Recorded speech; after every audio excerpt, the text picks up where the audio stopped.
Okay, this next video will be going over some troubleshooting issues if you can't get it started. The first thing we always tell the customer to check, and is very common, is the kill switch.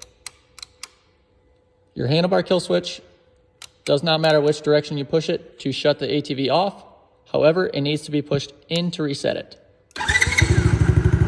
Now it starts.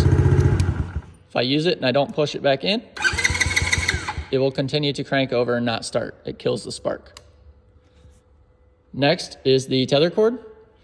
If they happen to fall off, this shuts the ATV off, and then you put it back on to start it back up.